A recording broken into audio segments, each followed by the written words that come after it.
Taking charge. Gen Z led historic protest in Kenya.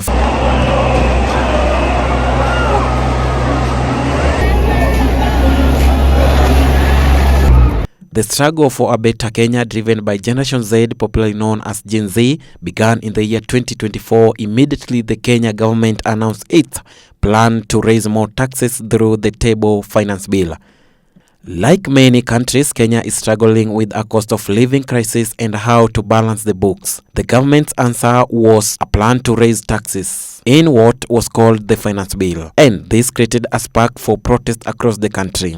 On the 25th of June 2024, Kenyans took to the street to demonstrate against the government move, and according to estimate by the State-Funded Rights Commission, 39 people have been killed in those demonstrations. Parliament was set on fire and hundreds were arrested. Many of those protesters are in their 20s, from what is known as Generation Z.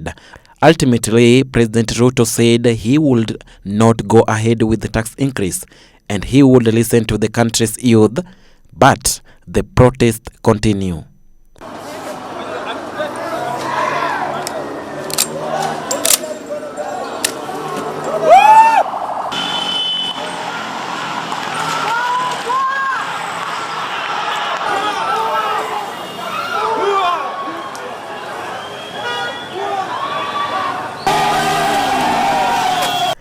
One year later, much has not changed, though the President William Ruto took to stage to assure Kenyans on his commitment to undertake radical changes in the government to help augment the dire situation in the county. Kenya is currently being rocked by protests that represent a significant challenge to President William Ruto's presidency and the resilience of Kenya's democratic institutions. Let's take a historic lane and fact check on how all this began and how far it has traveled thus far. A month after President Ruto's historic relation-building state visit to the United States, peaceful youth-led protests in Kenya over a contentious tax bill turned deadly. On June 25th, Parliament and City Hall stood ablaze in the capital, Nairobi, after members of Parliament moved the highly controversial bill to its final stage, signing by the President. Kenya is experiencing an unemployment rate of 12%, with the youth making up 68% of the unemployed, and a cost of living crisis incited by high inflation rates.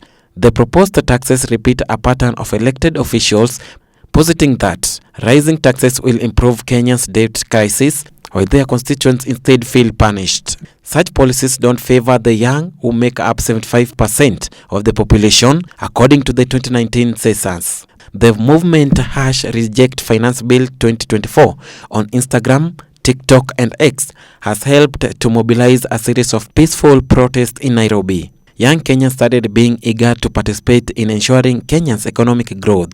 However, the estimate remains that the policies in question do not fulfill time-worn promises to cut government spending and ease the cost of living. A number of questions need to be answered and are not yet answered, and today we make attempt to answer some of them. Top on the list is, what is the Finance Bill 2024 that sparked the protest? The first answer is to elevate Kenya's high debt burden and generate government revenue. The National Treasury of Kenya proposed high tax levies on every items. Some of the most controversial elements of the finance bill include a tax on bread and increased tax menstrual health product, a motor vehicle tax, and tax on mobile money transfer. The bill's policies are in the line with objective laid out in an International Monetary Fund program aimed at increasing government revenue. What started out as a protest against taxes and government incompetence now evolved into a show of public anger and frustration with what many Kenyans see as a corrupt leadership that does not adequately acknowledge their struggle. President Ruto's campaign promise to build a hustler nation has not been forgotten by protesters, who mockingly call him Zakayo, the name of the biblical tax collector. During his election, Ruto positioned himself as the champion of every Kenyan, the hustler, without results, and as life has only become more expensive for the hustlers, his slogan has routinely left him susceptible to criticism.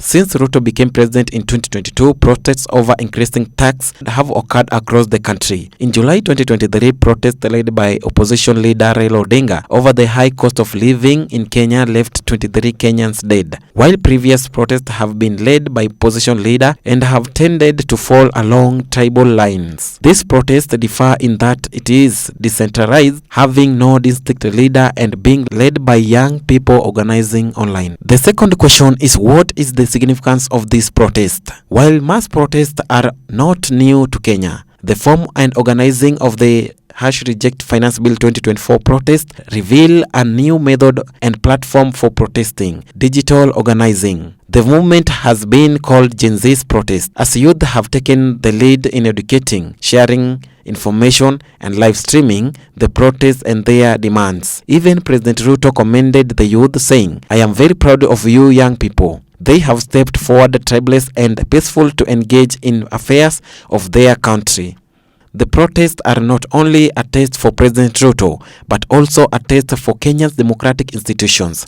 As the protests continue into their second week, police have fired live bullets at protesters, killing at least 23 Kenyans. Reports also indicate that the police have abducted activists and authorities have threatened to shut down local media, all while the country is experiencing internet interruptions. Protesters chanted "Wezi," meaning thieves, as they pushed into the parliament building. The Kenya Defence Forces KDF were deployed on June 25th to quell the protests, which according to President Ruto were infiltrated and hijacked by a group of organized criminals. The Law Society of Kenya urges that this deployment of the KDF is unconstitutional, as the state has not demonstrated that the national police was overwhelmed in dealing with protesters. Fear of a repetition of the post-election violence of 2007 has also arisen, as Kenyans online draw parallel between the repression of 2007 and the current violence on the streets.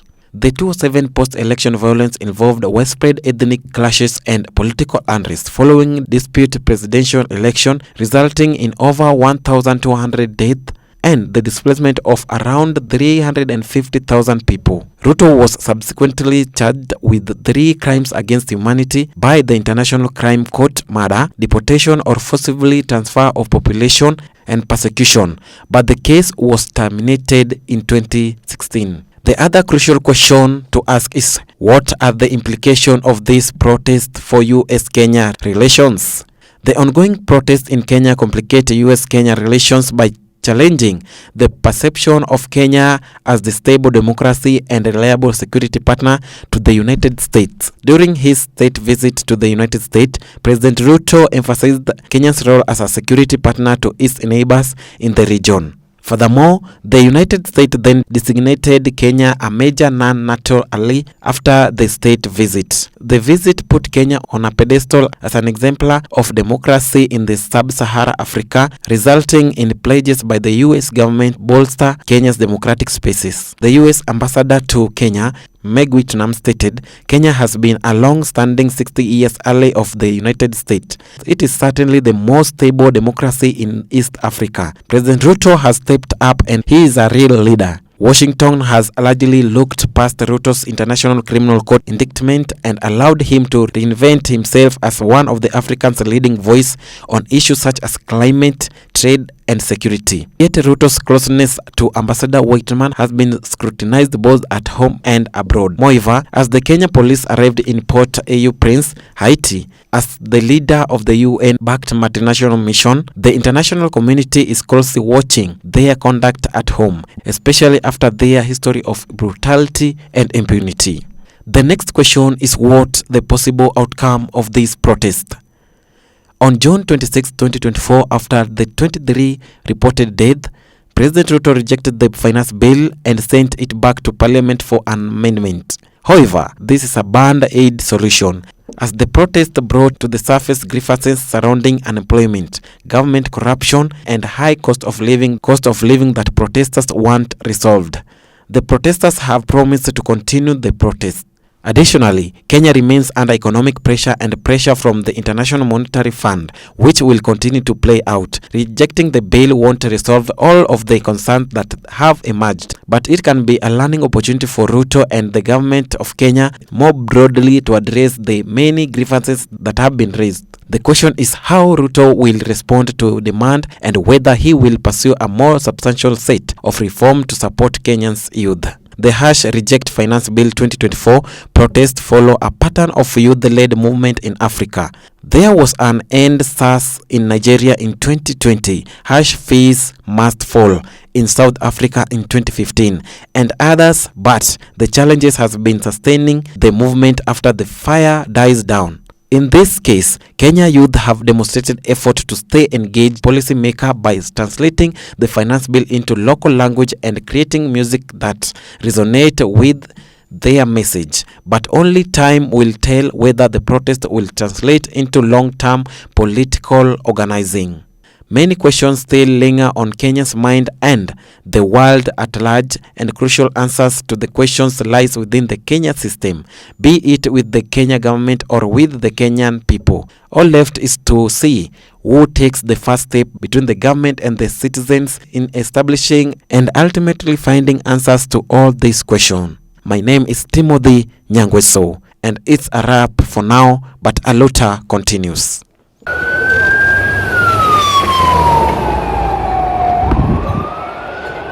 Asiwashe uzo akunywe maji.